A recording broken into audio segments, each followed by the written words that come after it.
In South Africa, heavy rains leave rivers in Cape Town to burst. Authorities expect further flooding in the country as the storm moves east. More details on this later in the news. Good evening, I am Gianna Llanes. I am Nina Richie, Alagao-Flores. This is Mata ng Agila International. Now for the headlines. Marcos administration certifies the swift approval of the Seafarers Magna Carta. Japan to keep an eye on China over its floating barriers in the West Philippine Sea. Seoul marks its 75th Armed Forces Day with its first military parade in a decade. Venezuela dismantles Tren de Aragua gang after reclaiming the state's prison. And Washington holds a Pacific Islands Forum in a bid to wrestle influence away from China.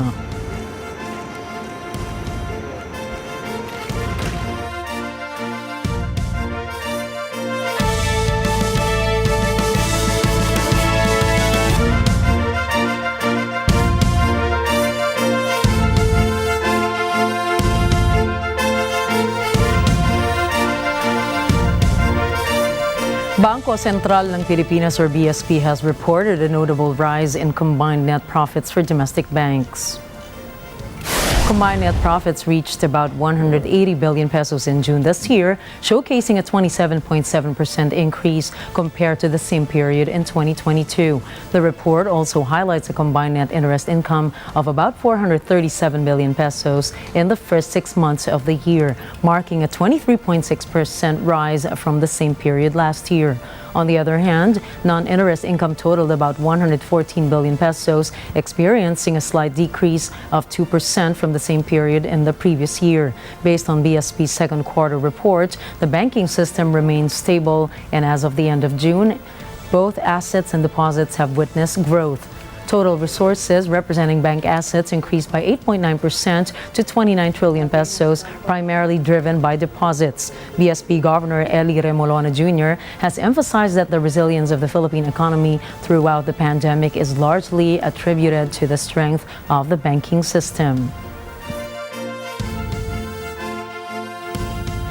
PhilHealth has taken a firm stance, announcing that they will not yield to the hackers' demands for a $300,000 ransom, or about 17 million in pesos, for the stolen data from the health insurance agency.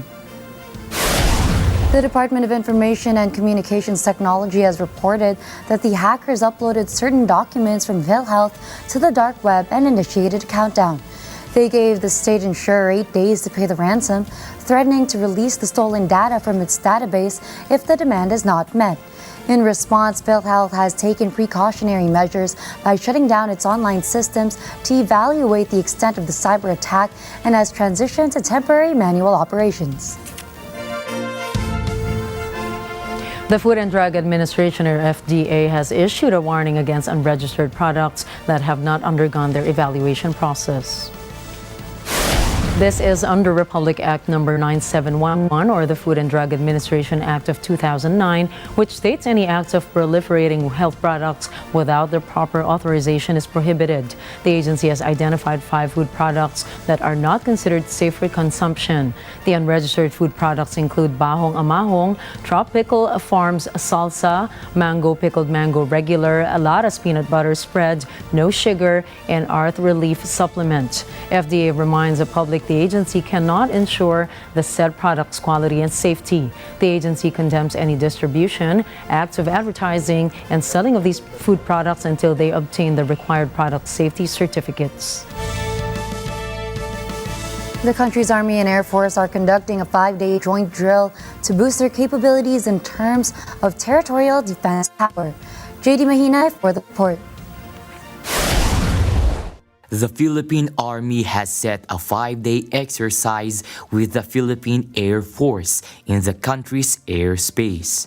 This is to enhance the interoperability between the two services, be it for internal security or territorial defense missions. The two military forces have already kicked off their joint drills Monday in Gamu, Isabela, scheduled to run till Friday, September 29. According to Philippine Army spokesperson Colonel Cerces Trinidad. The joint exercise seeks to enhance personal competencies as well as unit capabilities. He adds that this year's drill involves command post operations, subject matter expert exchanges, and field training exercises. Around 836 personnel from the country's Army and Air Forces are participating in this year's exercises. JD Mahinay reporting for Mata ng Agila International. Trusted, connected, on point. President Ferdinand Marcos Jr. has emphasized the urgent enactment of the proposed Magna Carta of Filipino seafarers to address gaps in laws concerning the training and accreditation of Filipino seafarers. Christina Aguila has the details. The Magna Carta aims to outline the rights of Filipino seafarers, encompassing reintegration programs, grievance systems, and social welfare benefits. President Marcos has underlined that this bill assures the international community of the Philippines' commitment to ensuring that the seafarers receive training, facilities, and equipment that meet international standards. It has already gained approval from the House of Representatives and is currently awaiting Senate approval. The Senate President is optimistic about the bill passing the third reading in the Senate this week. Christina Aguila for Mata ng Agila International. Trusted, connected, on point. The Philippine Coast Guard, or PCG, has successfully removed the floating barriers that were installed by the Chinese Coast Guard in the West Philippine Sea, following the order of President Ferdinand Marcos Jr.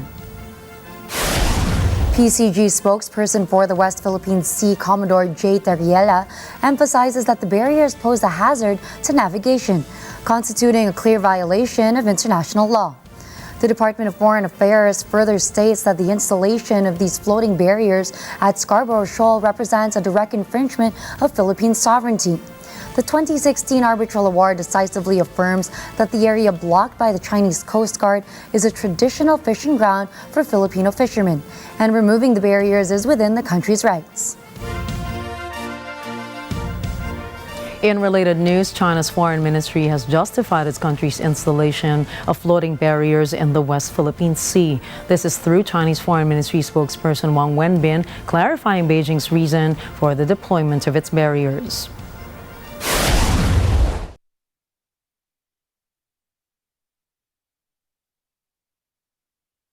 菲方所谓声明完全是自说自话。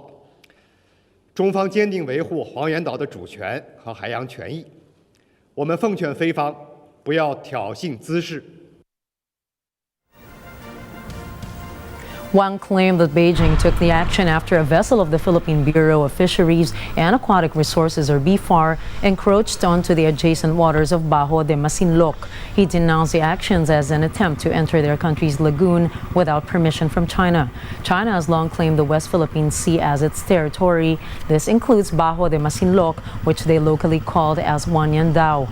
Philippines rejects Beijing's claims as it denies the 2016 arbitral ruling in The Hague, Netherlands. That it will be closely monitoring China's activities in the South China Sea after it installed floating barriers in the Bajo de Masinloc.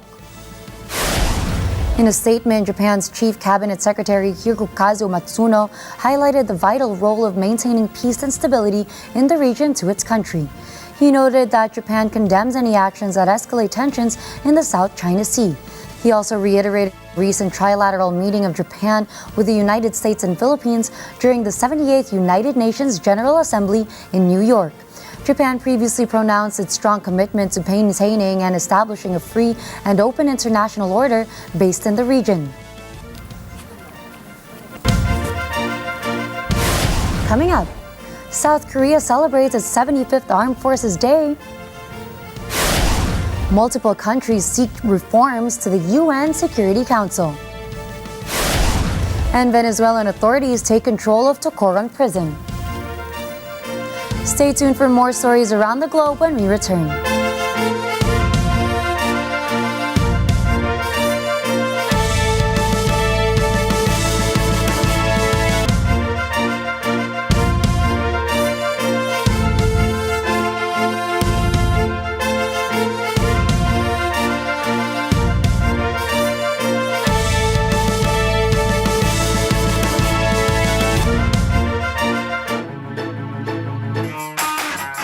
We're in the sky. Kaya lumilipad na naman tayo. Sino ba itong uupo ngayon sa ating iconic chairs? Finally, nag-guess na rin ako dito. Just canceled everything for you. Talaga, ay naku, nakakatuwa naman. Medyo kakaiba ang ating papasukin ngayong araw. The Goodwill Resort with the Goodwill Cast. Woo! Tinur niya tayo sa kanyang bagong buhay. Mundo. Tamang-tama, pinag-uusapan sila ng lahat ngayon. Tingnan ka! Ayan na. Ayan na. Alam mo talaga siya, no? Yes! Tatlong Ayan! buwan! We got Kinasal that. ka na! Yes! Ngayon natin malalaman ang totoo. So now, let's spill the coffee. Spill the coffee. Yes. And we're here at Net25. Ito ang tahanan ng Corina Interviews.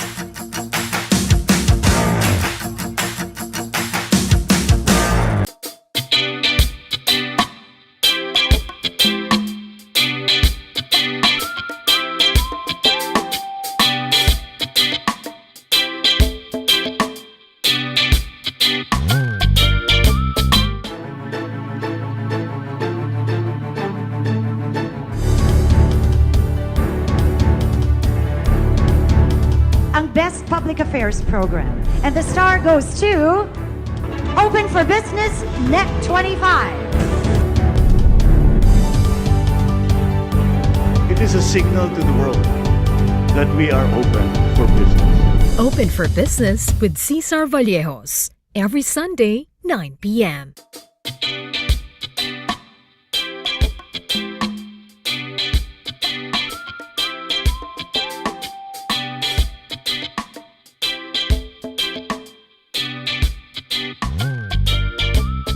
Aaksyon sa lahat ng problema.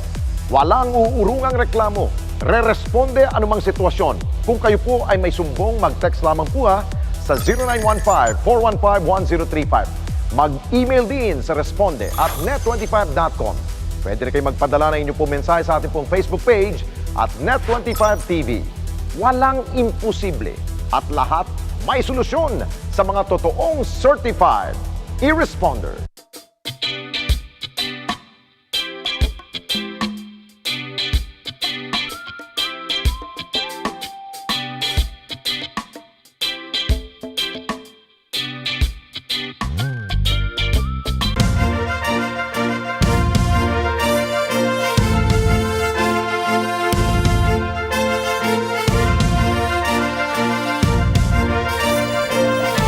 Welcome back to Mata ng Agila International.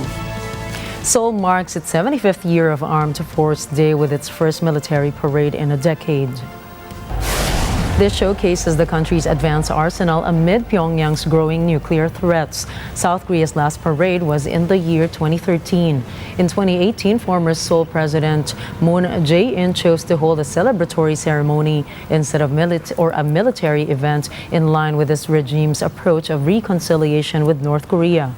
Seoul's defense ministry said the parade began at 4 in the afternoon and involved around 6,700 troops.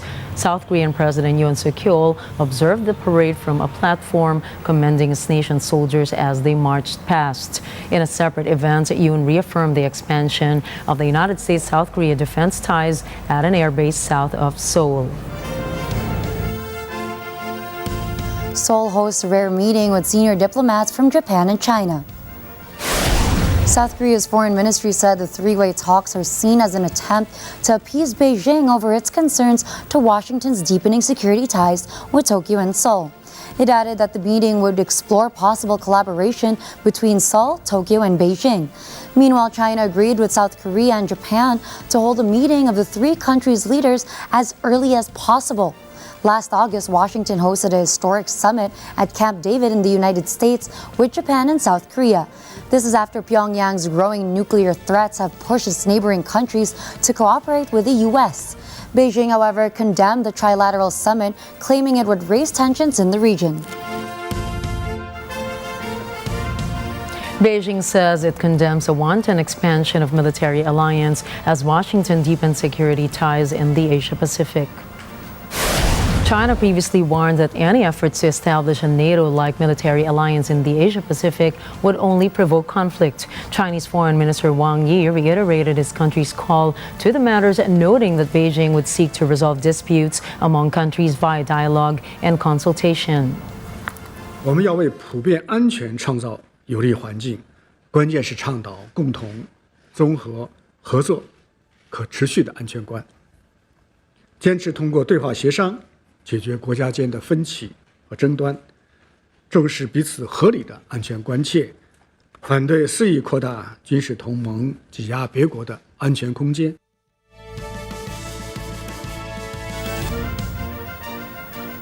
Foreign Minister Wang Yi says China is willing to play a constructive role in the success of the Asia-Pacific Economic Cooperation, or APEC summit.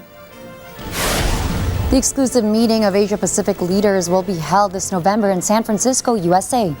Yi vows China is eager to comply with the expectations of the international community, but he insists the APEC summit should promote cooperation rather than provoke confrontation. The Chinese diplomat also asserts that the United States should show fairness to create better conditions for a smooth meeting. Experts believe the APEC summit is the best opportunity for U.S. President Joe Biden and Chinese President Xi Jinping to meet and manage their rocky relationship. Russia, India, Brazil, and South Africa urged the United Nations General Assembly for reform. They say that a change in the UN Security Council is urgent and top priority. From New York, RT correspondent Caleb Maupin tells us more. Lavrov raised the issue of the unfair structuring of the UN Security Council and the bodies of international governance in both his remarks to the General Assembly as well as his press conference. And he wasn't the only world leader to bring that up. There were a number of leaders from around the world who made the exact same point. Take a listen. The ministers recalled that India, Brazil, and South Africa are focused on upholding independent foreign policies. The ministers emphasized that while a comprehensive reform of the United Nations system remains a crucial international undertaking, the advancing of the reform of the Security Council should remain an urgent and top priority. The ministers expressed frustration with the paralysis observed at the intergovernmental negotiations on UN Security Council reform, which lacks transparency in its working methods and have not produced tangible progress in the United Nations General Assembly. Countries are just plain tired of being dictated to by the United States and its allies. They want to be mutual partners in the international community. So what's the way forward? Well, as Lavrov made the point over and over, the way forward is pointed to by the emerging BRICS alliance. A new world order is being born right before our eyes. The main trend now is the desire of the world majority to strengthen their sovereignty and to defend national interests. They no longer want to live under someone's dictate. Such associations as BRICS and the Shanghai Cooperation Organization are on the rise, providing the countries of the Global South with opportunities for joint development and for defending their rightful place in the emerging multipolar architecture.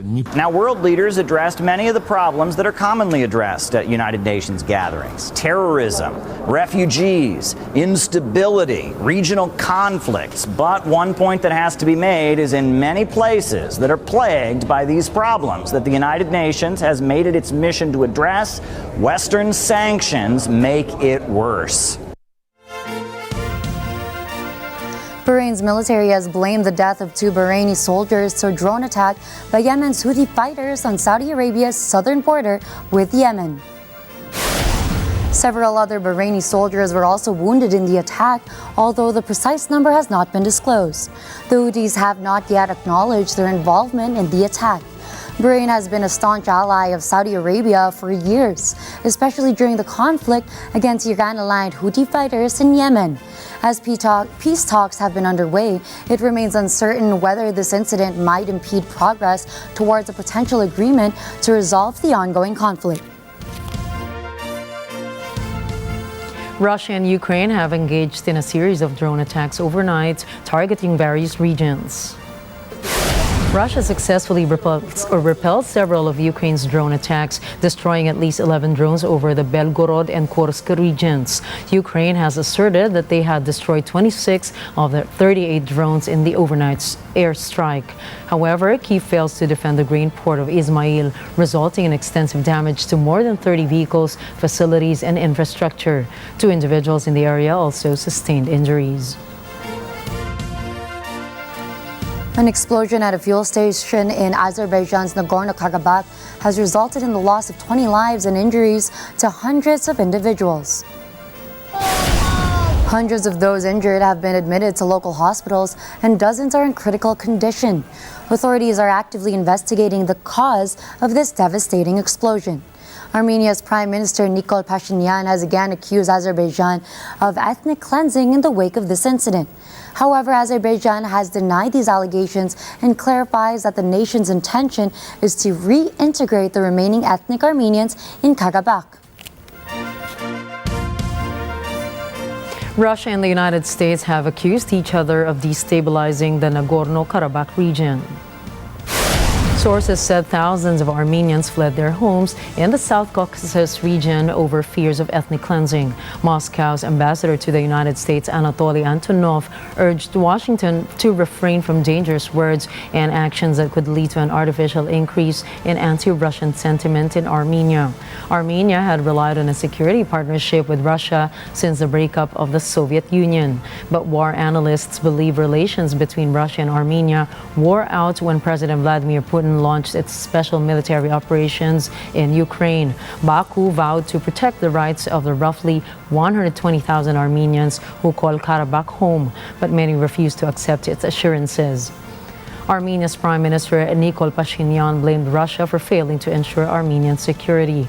The situation, according to analysts, led U.S. State Department spokesman Matthew Miller to say that Russia is not a security partner that Armenia can rely on. But Russia maintained their stance that Armenia only had itself to blame for Azerbaijan's victory over Karabakh, saying Armenia aligned with the West's ideals rather than working with Moscow and Baku for peace. The first U.S. Abrams M1 tanks have arrived in Kyiv. Ukrainian President Volodymyr Zelensky believes the U.S. supplied weapons will serve as significant reinforcement in the battle against Russia's troops. Перші американські танки «Абрамс» вже в Україні. Готуємо їх, щоб посилити наші дії проти окупантів. І це буде суттєве посилення. Працюємо для того, щоб отримати всі інші так необхідні нам збройні можливості. Zelensky did not provide details on how many U.S. tanks have arrived, nor on how long it would take for them to be deployed to the front line. But he guarantees that Ukraine will continue its counteroffensive against Russia.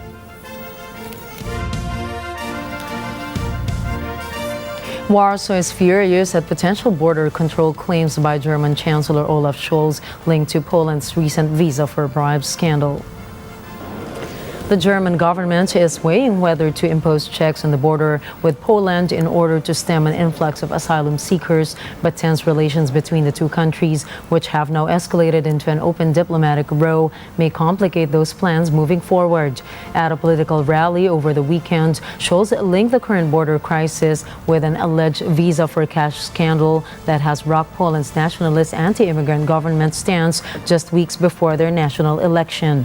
Scholz told a crowd during the said rally, and I quote, "I don't want Poland to simply wave people through and then have a discussion about our asylum policy afterwards." The chancellor then went on to demand the Polish government to clarify an alleged scandal in which some visas have been distributed for money.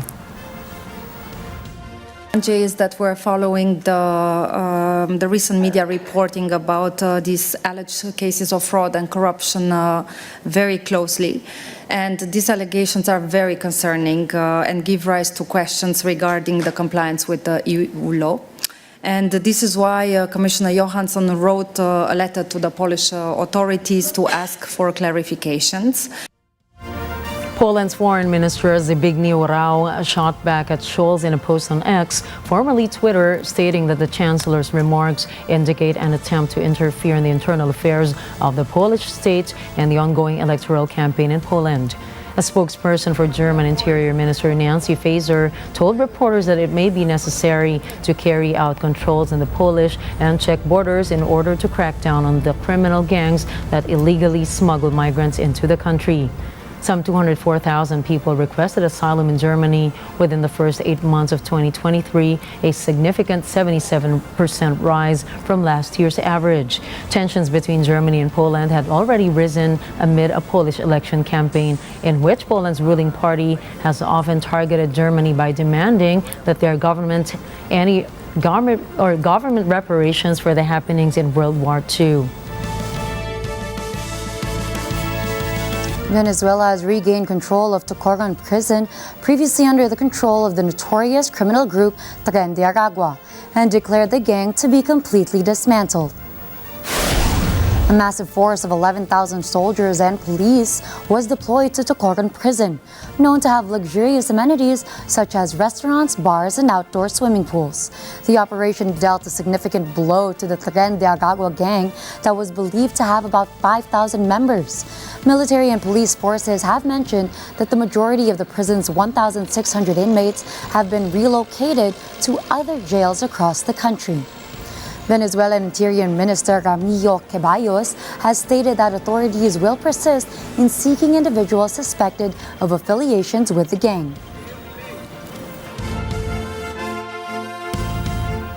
Venezuela has raised concerns over the United States' intentions to establish a base in a disputed territory, accusing Washington, D.C. of harboring imperial ambitions. Artist Marina Cosareva tells us more. It seems that the situation surrounding the disputed South American territory of Essequibo is reaching its boiling point, and that's all thanks to the United States and, as some would say, Washington's never-ending pursuit for other nations' oil and gas. The government of the United States of America, considering itself to be the sovereign of our continent, and with the excuse of the illegal Monroe Doctrine, has once again intervened in a territorial dispute that is more than 200 years old over our territory of Essequibo, Guyana. Today, the government of the United States of America wants to appropriate our oil resources using the company ExxonMobil. What does Washington have to do with the territorial dispute between Guyana and Venezuela? Well, let's take it back a little bit. This is a border dispute between Guyana and Venezuela. Each side claims that this stretch of land belongs to them, and it's quite a significant portion at just about 160,000 square kilometers. It's almost a third of Guyana. It's also very rich in oil and gas. Venezuela has claimed the territory since it declared independence from Spain in 1811. Guyana, which used to be a British colony, insists that it belongs to them after Britain gained control through a treaty with the Netherlands back in 1814.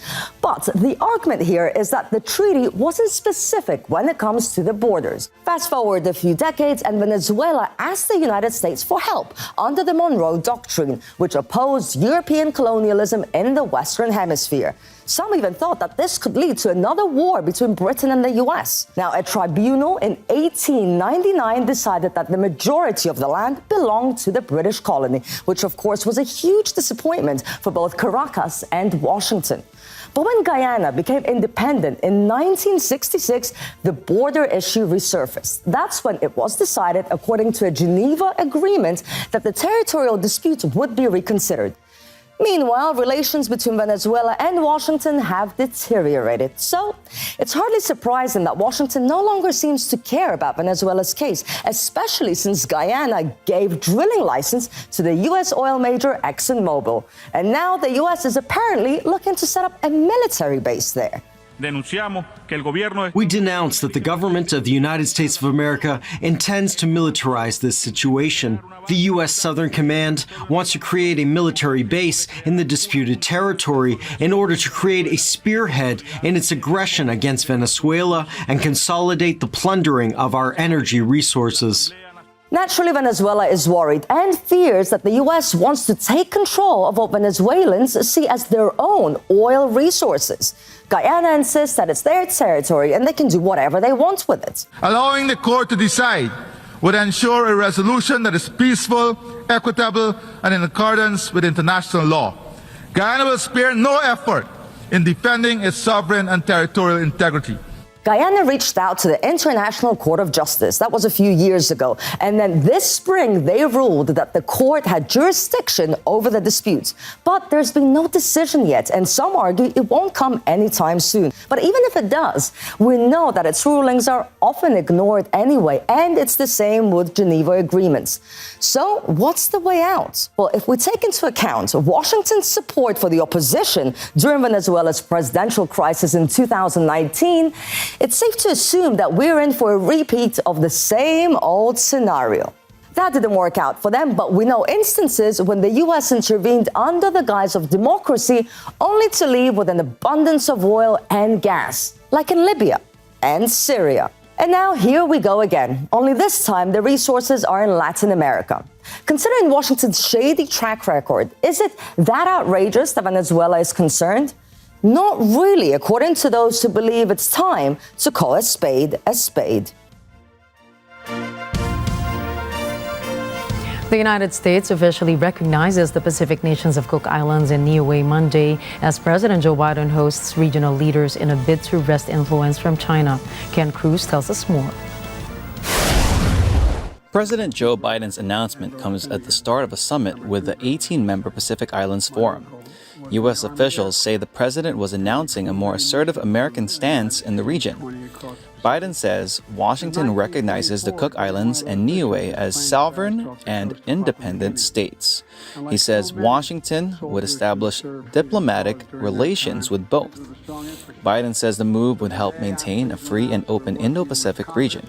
The president adds that the deals to recognize the two nations would also help curb illegal fishing, deal with climate change in a vulnerable region, and boost economic growth. To know I hear you. The people of the United States and around the world hear you. We hear your warnings of a rising sea that would they pose an existential threat to your nations. We hear your calls for reassurance that you never, never, never will lose your statehood or membership of the UN as a result of a climate crisis. Today, the United States is making it clear that this is our position as well. And alongside our partners, the Blue Pacific, we're increasing our climate assistance, including more than $20 million for new investments to prepare for climate and natural hazards. Second, the Cook Islands and Niue together have fewer than 20,000 inhabitants. Both, however, constitute a sprawling economic zone in the South Pacific. The two are self-governing nations in free association with New Zealand. This means that their foreign and defense policies are in varying degrees linked to Wellington. The South Pacific has become an important arena for competition between the U.S. and China. Ken Cruz from Matanang Agila International, trusted, connected, on point. Up next, U.S. Senator Robert Menendez refuses to leave his post. A Thai critic has been jailed for royal insult charges. And Chile's Villarrica volcano acts up. Please don't go away. Matanang Agila International will be back after a short break.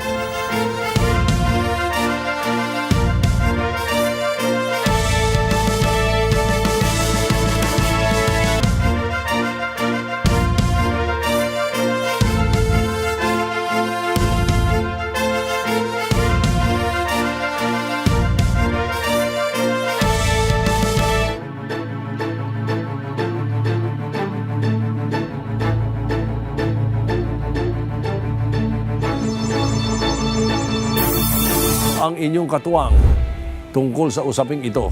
Nasa puso dapat ng Pilipino to love what is Filipino.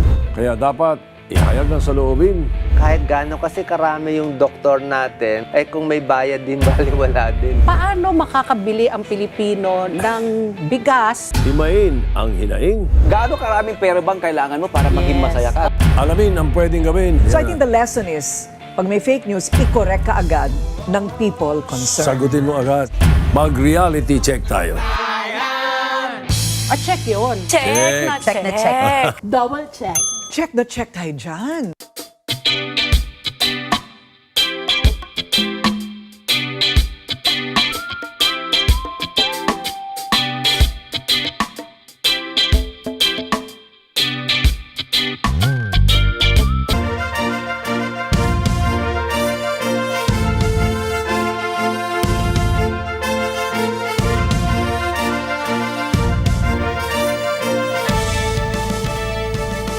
Buckingham Palace has denied claims that King Charles might be forced to let Prince Harry stay at Kensington Palace. Last week, it was reported Harry had been asked to give notice if he wished to stay on the royal residence. The forced lease issue between the King and Prince Harry surfaced as alleged tensions surrounded Harry's role as Counselor of State. Sources said this position makes Harry one of the 7 members of the royal family who could deputize for the King if he is abroad or unwell. By law, Counselors of State, which also include Princess Anne and Prince Edward, are required to have a home in Britain. But California-based Harry is legally homeless in the UK after being evicted from Frogmore Cottage earlier this year.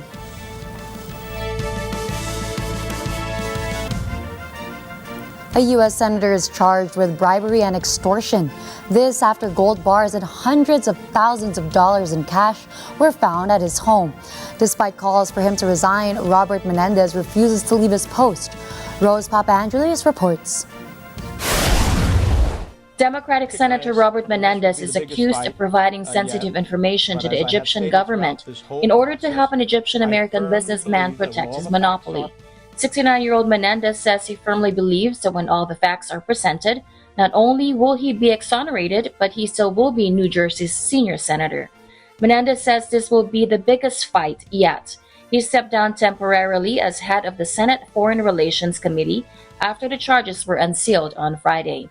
In his first public appearance since the indictment, Menendez says he has done nothing wrong and there has been a rush to judgment.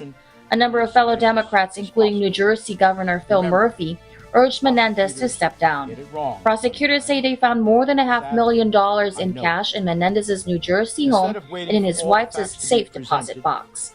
These, they say, he allegedly received from 3 New Jersey businessmen seeking his help. Also discovered are gold bars worth around $150,000 in a luxury Mercedes-Benz convertible gifted by one of the businessmen. Menendez, his wife Nadine, and the 3 businessmen face 2 counts of bribery and fraud. The senator and his wife are also charged with extortion. Rose Papaangelis from Agila International, trusted, connected, on point. Poland's ruling party has launched a campaign against acclaimed director Agnieszka Holland for making a harrowing film that centers on how Poland handles migrants trying to cross its border with Belarus. The fictional black and white movie tracks people from Syria and Afghanistan trying to enter Poland through the dense forests along its border with Belarus, the human rights activists trying to help, and the Polish officers faced with the moral dilemma of how to deal with the migrants. President Andrzej Duda described her film as anti-Polish. He then went on to quote a protesting border guard union that used a World War II resistance slogan leveled against Poles who went to see Nazi propaganda films, saying that only pigs sit in theaters. Holland has faced such an onslaught of attacks that she's paying a security company to protect her. Such fears of violence are not far-fetched, particularly when stoked by the perennial government line that opposition figures are anti-Polish and pro-German. Holland's film won the Special Jury Prize at the Venice Film Festival earlier this month and has received overwhelmingly positive reviews from critics. Justice Minister Zbigniew Ziobro compared Holland to Nazi propaganda chief Joseph Goebbels' remark that he has repeatedly not apologized for, despite threats of legal action thrown against him.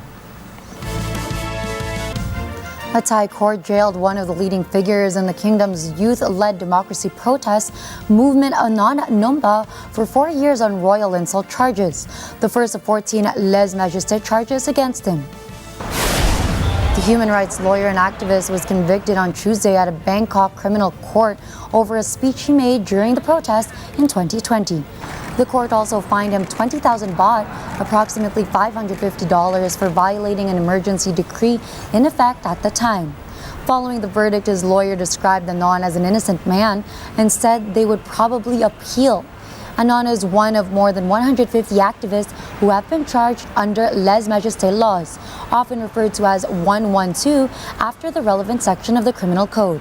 Thailand has some of the world's strictest royal defamation laws, which shield King Maha Vajiralongkorn and his close family from criticism. Nearly 2 weeks after a flash flood lashed the Libyan port of Derna, the official death toll has now exceeded 3,800. Mohammed El-Jar, spokesman for the relief committee, said the figure could rise since many of the dead are believed to have been swept out to sea. Authorities also concluded that others may be buried beneath the flash flood debris. The flash flood, which witnesses likened to a tsunami, broke through 2 aging dams on September 10 after a strong storm battered Derna. Libya's prosecutor general also ordered the arrest of 8 officials suspected of bad management and negligence. The prosecutor general said the mistakes and negligence of the suspects contributed to the flash flood catastrophe.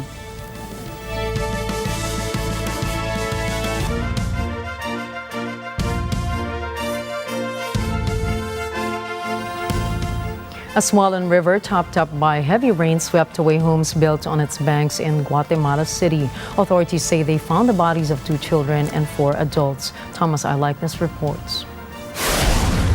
This emergency crew has just finished the grim task of recovering another body. Rescuers continue to look for other victims after this sewage-polluted river overflowed its banks. 10 children are among the 13 people reported missing. Search dogs are aiding the rescue teams. Raging floodwaters washed away 6 homes that had been precariously perched on the riverbank. Despite a municipal ban, hundreds of people have built shanties on the banks of the river, which is loaded with human waste from the city's sewage system. Surviving residents say they know the risk of living there, but they say they can't afford to live anywhere else. They say rents exceed their salaries, and they aren't alone. Tens of thousands of Guatemalans depend on housing like this, living in hazardous environments. 59% of the population lives in poverty, and the country has a housing deficit of about 2 million units. As the rainy season continues until November, it's likely there'll be more such tragedies. So far, 29 people have died because of the storms, and more than 10,000 people have been left homeless. Thomas I. Likeness for Matanang Agila International. Trusted, connected, on point. In Mexico, at least 8 people died and 2 are missing after heavy rains turned a mountain stream into a torrent of muddy floodwater that swept away villagers. The bodies of some victims were reported to have been found several miles downstream from where they disappeared near Oatland, where dozens of rescue workers were deployed in the area to search for the missing. Reports say that deforestation and fire that happened earlier this year caused significant damage to the wooded area and could have contributed to the flash flooding. Scientists meanwhile say that climate change is increasing the risk of heavy rain because warmer air holds more moisture.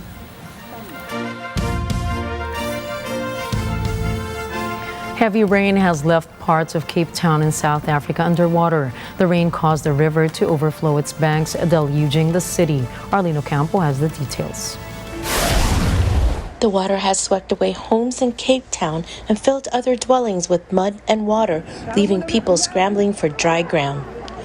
Trees smashed into cars. Bridges and roads have been washed out. Damage is expected to be vast. Homes that did survive are filled with muddy water. Personal possessions float in the murky liquid. South African authorities say until the rain stops, they won't be able to assess the extent of the destruction. Further flooding is expected elsewhere in the country as the storm moves eastward. Arlene Ocampo for Matanang Agila International. Trusted, connected, on point.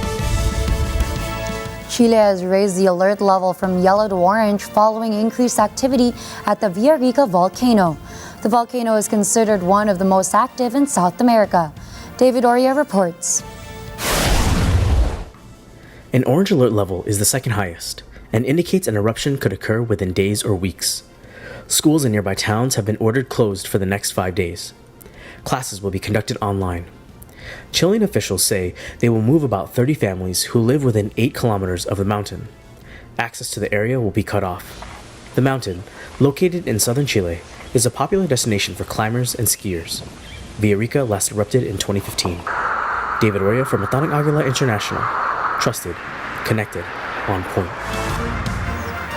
British crocodile expert Adam Britton has pleaded guilty to 60 charges connected to animal abuse and child abuse material.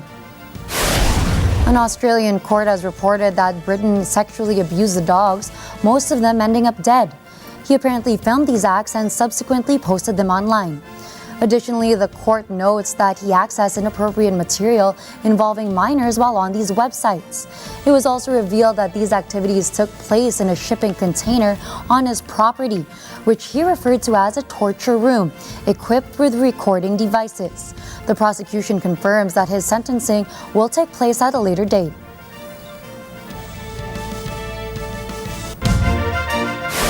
Coming right up, Canadian Union Unifor has their sights set on a deal with General Motors. Filipino athletes win big in the Asian Games. And you can now watch London's National Theatre plays in the Philippines. Catch the latest in business, sports, tech, and entertainment. Mata ng Agila International will be back.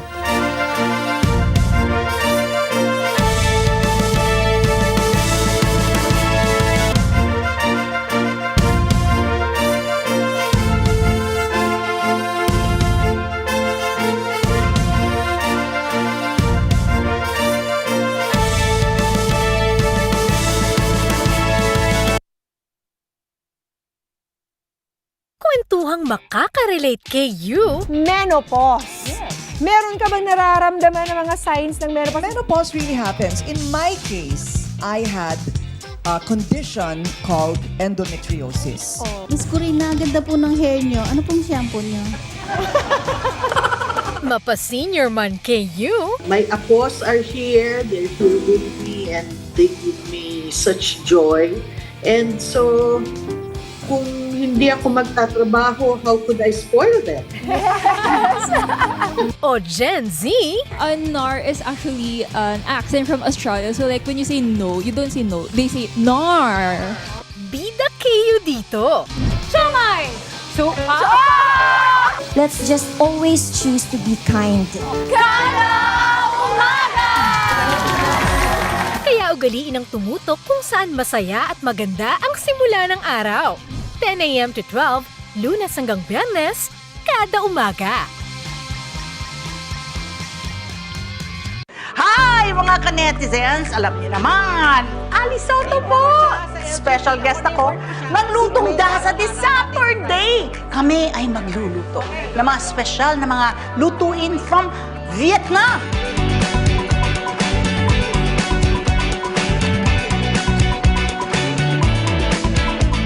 Abangan niyan, huwag kayong mawawala. Saturday, 11 a.m. I'll see ya!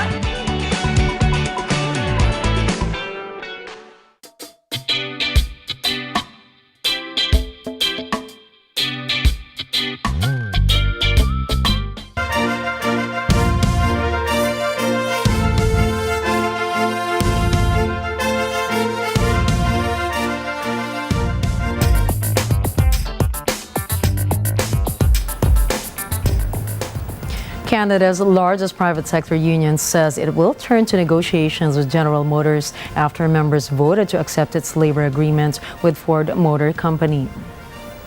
Hailing the agreement with Ford as a historic deal that met the union's priorities in a big way, Unifor President Lana Payne said the union would be looking for the same from General Motors Corporation when talks begin.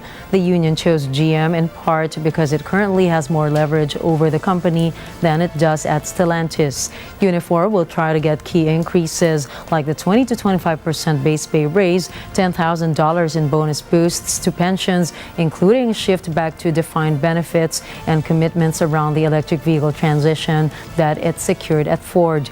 Unifor, however, will be facing challenges both at GM and within its own union after only 54% of workers voted in favor of the deal with Ford compared with 81% for their last contract. The negotiations also come as auto workers in the United States push for much more, including at least 30% wage gains, which will also have affected the Ford vote.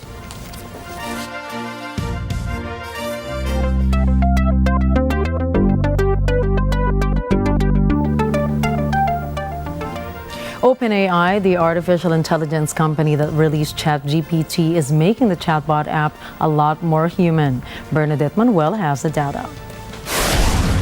An upgrade to the ChatGPT mobile apps for iOS and Android announced today that it now allows a user to ask questions to the chatbot and actually hear it respond with its own human-like synthesized voice. Users can pick from 5 different voices. It's now looking more like a consumer app, which rivals with Apple Siri or Amazon's Alexa, with OpenAI describing this new feature as conversational. The popular app will now also feature picture recognition abilities, much like Google's Lens feature. A user can upload or take a picture from ChatGPT, and the AI will respond with a description of the image. OpenAI's language models were created using large amounts of text collected from various sources on the internet. Voice recognition and picture analysis will launch in the next 2 weeks to subscribers of ChatGPT Plus and Enterprise. Bernadette Manuel for Mata ng Agila International. Trusted, connected, on point.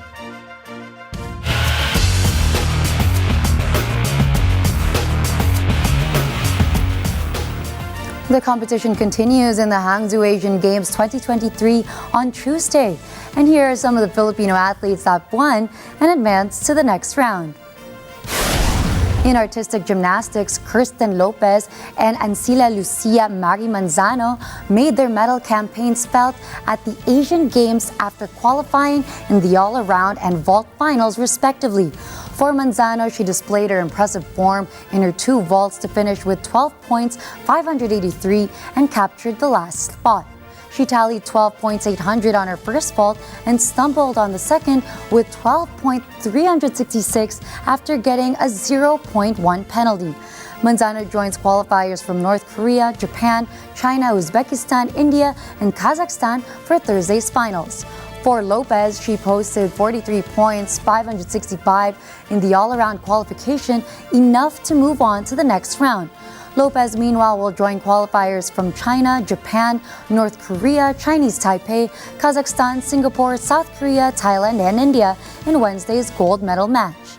Alex Ayala marches to the quarterfinals of women's singles in tennis after winning over India's Rutuja Sampatra Bhusale. Ayala defeated Bhusale in 2 sets, 7-6 and 6-2, in nearly 2 hours of fierce exchange at the Hangzhou Olympic Sports Tennis Court. Hopes of the Philippines ending its near 2-decade medal drought in the Asian Games in tennis lies in Ayala. The country last won an Asian Games tennis medal in 2006 when Cecil Mamihit bagged bronze in the men's singles.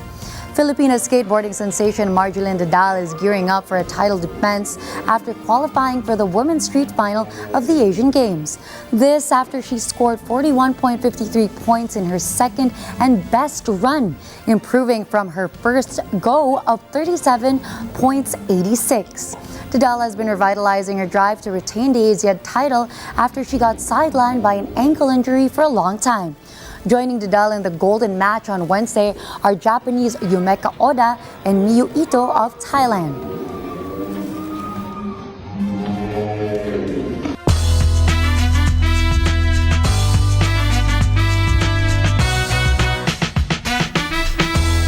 The Cultural Center of the Philippines recently launched CCP National Theatre Live to bring 9 world-class stage London plays to Filipino audiences. Catherine Ortula has the scoop. The Cultural Center of the Philippines has partnered with National Theatre Live, an initiative by the Royal National Theatre, which has been broadcasting live by satellite the best of British theatre productions to cinemas since 2009.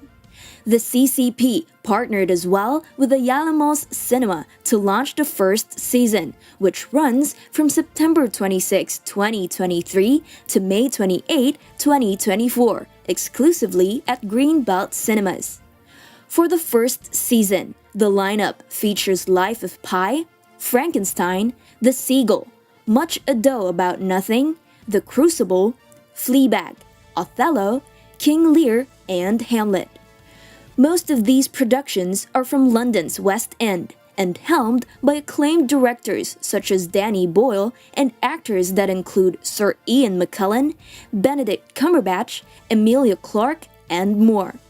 This is the chance for Filipino theater and performance lovers to access digitally filmed world-class Western productions in an immersive, high-definition format. Catherine Artula for Mata ng Agila International. Trusted, connected, on point.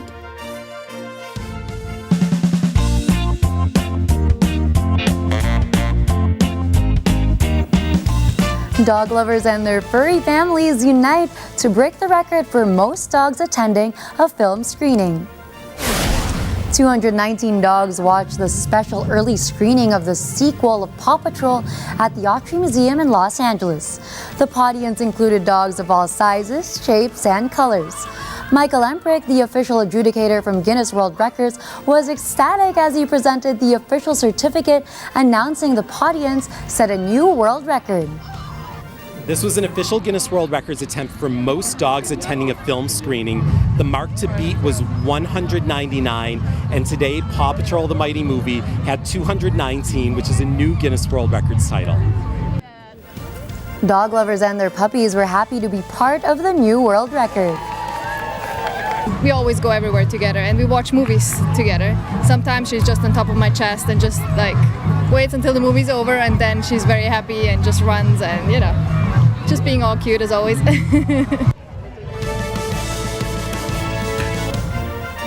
I wonder who's happier, the dogs or their humans? I know. I always wish that I can bring my dogs to the movie theater, so that seems so cool. Maybe someday. And to send you off, here's a quote from American businessman and motivational speaker Chris Gardner. Baby steps count as long as you are going forward. You add them all up, and one day you look back and you'll be surprised at where you might get to. I think sometimes we get so frustrated because we compare our journeys to other people, but you realize those baby steps, as he said, really do accumulate to this beautiful journey. Exactly, and it's a start. Yes. You don't have to start big all at once. Yes. It can be like tiny little steps, and as you'll long get as there there's eventually. progress. That's right. And that's a wrap for tonight's news. Catch the latest updates on our social media channels. I am Gianna Llanes. I am Nina Richie Alagao-Flores. This is Mata ng Agila International. Trusted, connected, on point.